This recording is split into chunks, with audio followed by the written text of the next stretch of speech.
Bienvenidos a la clase de Filosofía sexto de secundaria. La antropología latinoamericana.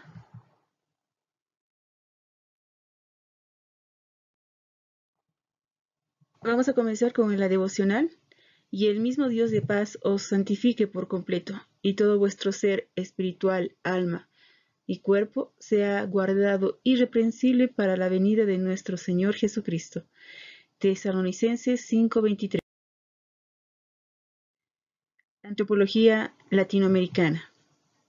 La antropología en América Latina se desarrolló en función de las necesidades, problemáticas y orientaciones teóricas de cada país y región, adquiriendo diferentes identidades.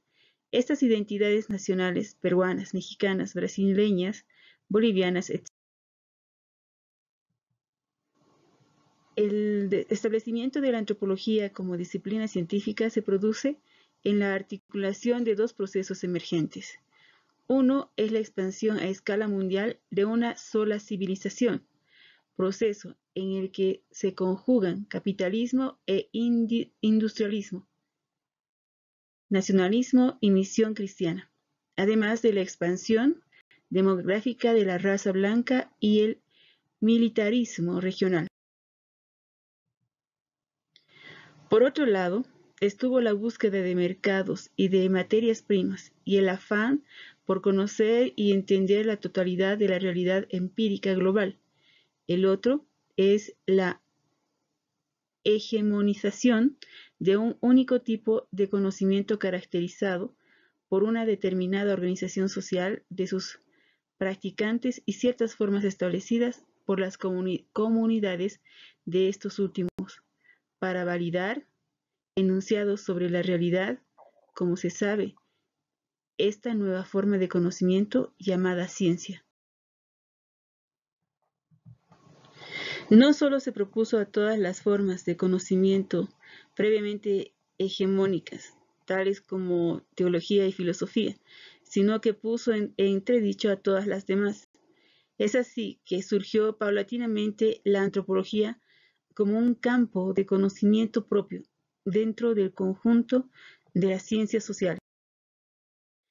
En sus inicios, esta nueva ciencia se dio a la tarea de ordenar la gigantesca cantidad de información acerca de otras culturas, acumuladas desde hacía siglos en relatos y reportes, bibliotecas, colecciones etnográficas y museos, a las que se agregaban desde fines del siglo XVIII caudales crecientes de nuevas informaciones aportadas por marineros y aventureros, migrantes y militares, colonos y comerciantes, misioneros y periodistas, y finalmente también expedicionarios científicos. La comparación de las culturas del mundo y la búsqueda de una explicación de la diversidad cultural en el tiempo y en el espacio, acorde con los parámetros considerados científicos en aquel tiempo, llevó al nacimiento de lo que puede llamarse el primer y hasta ahora único paradigma antropológico, el evolucionismo del siglo XIX. Durante varios lustros en América Latina se desarrollaron multitud de esfuerzos originales por analizar la diferencia norte-sur, sus causas, sus consecuencias y sus posibles transformaciones. Su principal logro consistió, sin duda, en la demostración de que la situación del sur no era uno de retraso en términos de algún parámetro objetivo o con respecto al nivel, de alguna manera, avanzado del norte,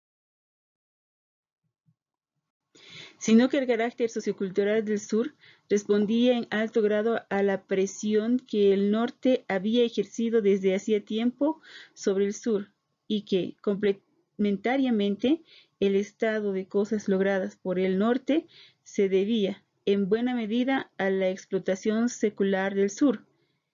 Es el pensar en una antropología emergente de los diversos contextos nacionales, comunitarios y étnicos de las realidades presentes en la región latinoamericana, a partir de la pluralidad y la diversidad epistémica del pensamiento de las sociedades del sur.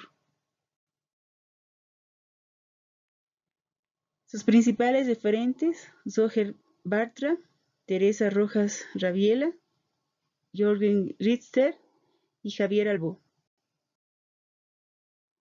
Roger Bartra.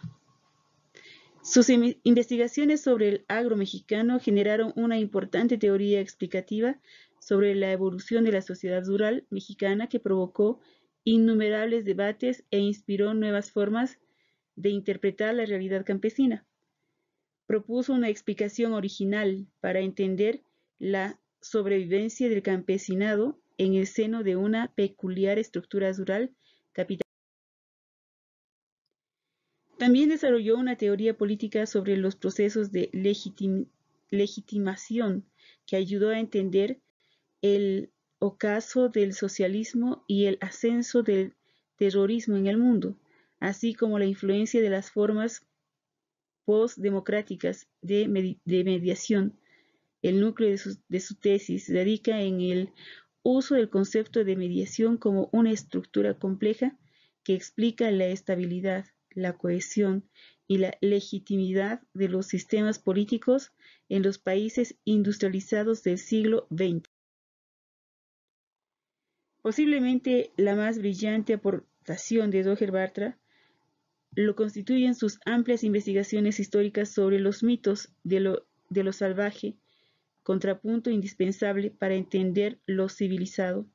Estos estudios avanzaron una fuerte crítica a las tradiciones estructuralistas y propusieron una interpretación evolucionista de nuevo tipo.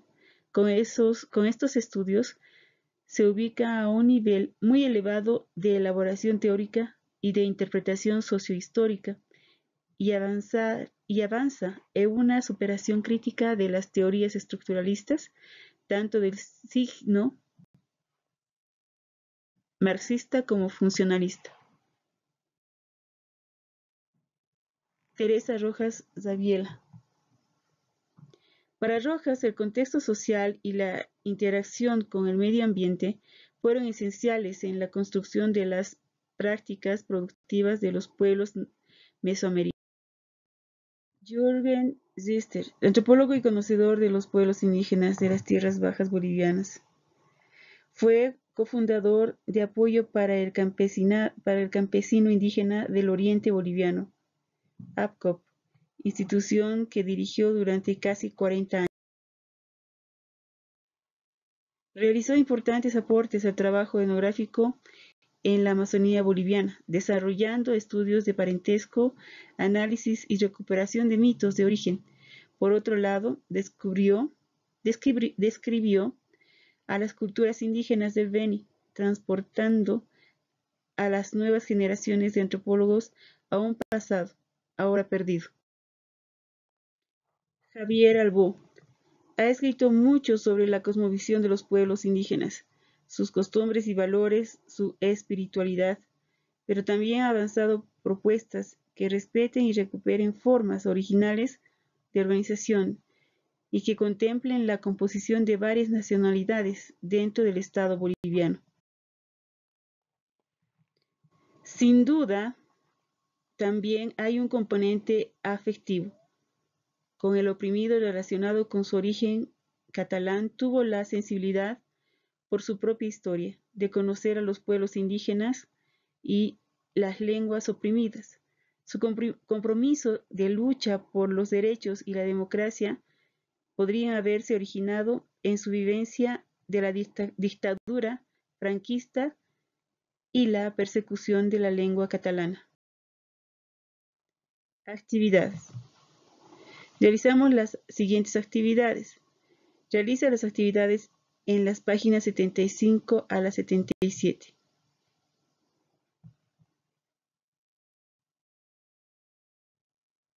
Gracias.